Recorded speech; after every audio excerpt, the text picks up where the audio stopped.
Okay, so I've been using the new iPad mini 7 for a while now, and it's shaping up to be one of those devices that you'll either love or feel a little bit let down by. For some, especially those upgrading from older iPads, it will feel like you time traveled with how good the mini has become in 2024. But for others, especially those craving pro-level features for this iPad, I can't help but predict your disappointment with this. In this review, I'll be diving into my thoughts on the mini's compact design, its display quality, performance for everyday use, Apple Pencil, and my battery life experience to help you decide whether the new iPad mini 7 is right for you. Let's start with the design of this iPad. The reason it isn't the cheapest iPad you can buy, even though it's technically the smallest one, is because portability is the premium feature. You're getting the power of iPad in a very tiny design that is honestly one of one. There is no other tablet quite like this one. You could argue folding phones like the Z Fold 6 are identical, potentially in experience, but those also cost a fortune,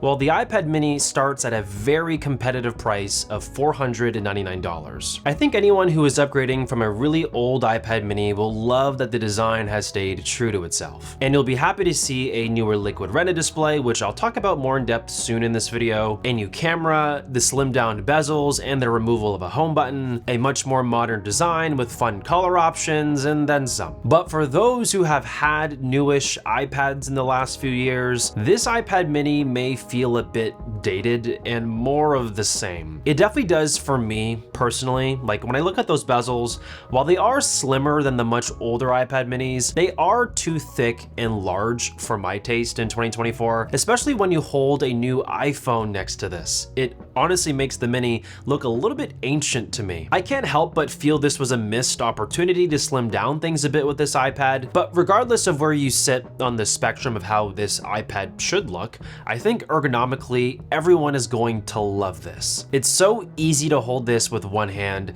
It slides so easily into bags in small spaces, even for someone who is coming from a 13-inch M4 iPad Pro that I use basically every single day. I don't see the size reduction as something that I need to adjust to for the mini. Instead, I just adore it for what it is and can't help but smile anytime that I grab it. I ended up buying the new denim color Smart Folio for my blue iPad mini, and I think this combination looks pretty cool. It feels so soft, it's protective, and you get a couple of different ways to position your iPad with this. Something I did notice though is that the new mini keeps the camera at the top in vertical orientation, and it's not repositioned to the side for a horizontal orientation like in all other iPads in the lineup. On one hand, it makes sense, right? Like you hold the mini vertically most of the time, but in video calls, I typically like to rest my iPad down, and having it sideways reintroduces the problems of the camera being where it is to begin with. You sort of look off-center to everyone, and there's no way out of the box or with Apple's Folio to comfortably position this vertically without having to lean it on something. This is just a little tiny thing to think about. I don't think this is a huge deal. I'm just letting you know. Before we keep going, if you're like me and you rely on your iPad mini for note-taking or just about anything creative, you know the struggle of that slippery glass surface. That's where Paperlike, the official partner of today's video, comes in. Their screen protector is designed to give your iPad that tactile, natural feel we all miss with digital screens. Since I added Paperlike, my digital workflow has seriously transformed. I can take neat, controlled notes in GoodNotes without worrying about my Apple Pencil slipping across the screen as much. It just brings that familiar sensation back to writing, helping me focus and stay more organized. The best part is that installing Paperlike is simple and straightforward, with a kit that makes it super easy to get the perfect fit right out of the box. Paperlike also keeps my screen crystal clear with minimal glare, so I'm not losing image quality or dealing with any smudges. Plus, it's ultra thin, so the pencil responsiveness on here is really sharp. And if you're still not convinced, Paperlike stands behind their product with a 100-day satisfaction guarantee, so you can try it risk-free. So if you want to elevate your iPad experience and make it feel more like the real thing, click the link down below to buy your own Paperlike screen protector today. Now let's move on and discuss the display. As boy, oh boy, this is where a lot of controversy and differing opinions start to introduce itself. Let's start with what we're getting, which is an 8.3-inch liquid retina display that has all the stuff we expect from a good looking Apple display. True tone for comfortable viewing in different lighting conditions, P3 wide color, everything looks really sharp and vivid on this screen, and if you're just coming from an old iPad, this is going to look fantastic. But for everybody else, something I think that is worth mentioning is the display continues to only go up to 500 nits at peak brightness, which honestly, for something that I feel is meant to be taken with us on the go a lot, I really wish Apple would have found a way to at least bump the brightness to 1000 nits. I just find 500 nits to not be enough in daylight conditions, but that's not even like the juicy stuff. The real contentions and divide that is being created for this device has to do with the fact that it is a 60 Hz display panel. So if you're someone who's used to high refresh rate displays on iPhone or Android, this iPad will feel unintentionally laggy and a little bit jittery. But if you live in the Apple ecosystem and you've always used non-Pro devices from Apple, you will probably not notice any issues. You'll feel perfectly content with what you're getting, and you might even be confused on what on earth people are complaining about when it comes to the display. Honestly, from my experience with this display as someone who primarily uses high refresh rate panels, it's fine. Like, I can make myself look past it because I love how small it is, but it will always be a little bit of an eyesore every now and then, like display wise. Now let's move on to the fun part, the performance in my everyday use experience with the Mini. It comes packed with the A17 Pro chip and 8 gigs of RAM, which is the same one we got in the iPhone 15 Pros from last year, and it is nothing short of amazing. This thing is incredibly powerful, regardless if you're coming from a recent iPad or a really old one from way back in the day. For basic tasks like reading, browsing the internet, this Mini feels so snappy and effortless to use. For heavier things like gaming, which to be honest, I am trying to do more of that on here because it's just so cool to do this in this form factor, it's been really fun. I actually got my hands on the Razer Kichi Ultra controller that actually works natively with the iPad Mini, and I end up with a crazy gaming setup that is unlike anything I've used on a mobile tablet before. If you're a big gamer on iPad, I 100% recommend you invest into a controller like this. I also think this iPad is perfectly capable for some creative work in apps like Lightroom, or if you want to go crazy and do some video editing in CapCut. Final Cut Pro also now works with the iPad Mini natively, which I think is really cool and available to anybody feeling even more ambitious with this iPad. My go-to note-taking app is actually GoodNotes, just to let you guys know, but we'll talk more about that and Apple Pencil in just a little bit, because I want to spend some time now to discuss Apple Intelligence, as these iPads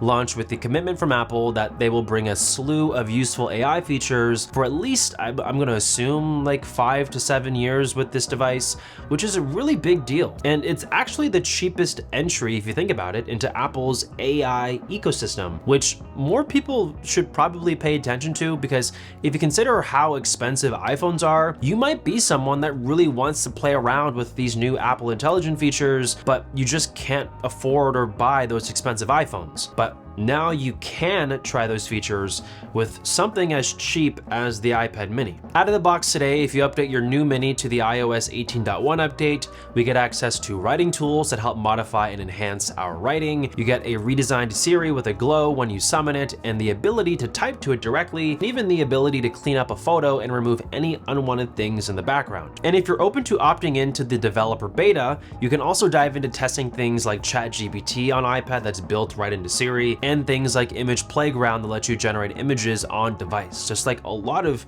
really exciting things right now. Okay, let's keep it going and discuss Apple Pencil, as that's the main big accessory that you can get with this, and there's actually some new stuff to be excited about. First, with my experience of writing on this device, I like it a lot for what it's aiming to be, which is a compact writing and drawing device. Like all iPads before it, it feels really good to write on this. I primarily use GoodNotes for all of my note-taking on iPad, and using it on the Mini just feels surreal. All of this note-taking power and tools in a form factor that is just so tiny and powerful. Of course, though, its size can be a limiting factor here. Like, if you really want that true full-size paper experience, This iPad just isn't big enough for that. You'd have to look at something like a 13-inch iPad Air or Pro for something that roughly matches the size of paper. To add on, yeah, your hand will come off the edge of the screen as you make it to the right side, and if you're a professional creator or an artist, you might prefer a bigger canvas for those reasons, or you might not. Like, the Apple Pencil experience that you are after is a highly personal choice,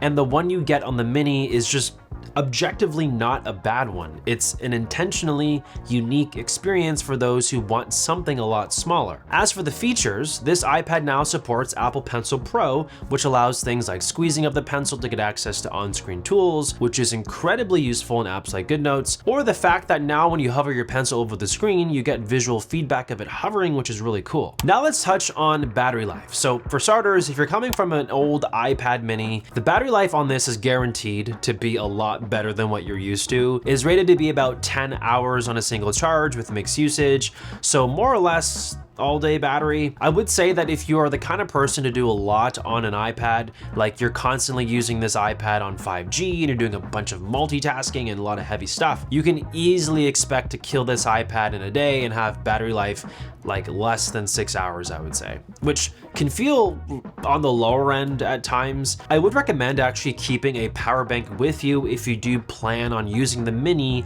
as your everything device everywhere you go. In terms of charging, it takes about a max of 20 watts, so it's not going to charge any faster than the older iPads that you're used to, but that USB-C port has been upgraded in other ways, with it now supporting 10 gigabit speeds, so it will noticeably transfer files off of it faster with a wired connection to your Mac, which is always a good thing. Other small new updates worth mentioning is Wi-Fi 6E. So if your home has new routers, you will get even faster Wi-Fi feeding into this iPad, which is great. And the base storage has now doubled. So it now starts at 128 gigs instead of 64 gigs, which is huge. Okay, so with everything that we've discussed in this video, a few things are very clear. Unquestionably, the iPad Mini 7 is unbelievable value. When you consider the fact that you get a good modern design, a good display, A17 Pro level performance, with guaranteed access to new Apple Intelligence features, and added support for the latest Apple Pencil Pro, all for $499, with the base storage doubling to 128 gigs, this is a steal for anyone with an old iPad Mini looking to upgrade. Like, I wouldn't even hesitate to buy this. But let's back up though. Like, of course, for those of us wishing Apple came in here with OLED, 120 Hz ProMotion, and an M series chip inside of this thing, that isn't in here. And your buying decision is going to come down to whether the cuteness and the ultra portability of this iPad can make you overlook those technicalities and drawbacks. Either way though, the iPad Mini has carved out a unique spot in the whole tech universe, and it's definitely worth a purchase for anybody that is interested. Thank you so much for watching. Comment hashtag I made it if you finished the video, and subscribe if you're brand new to my channel, but I'll talk to all of you guys in the next one. Peace.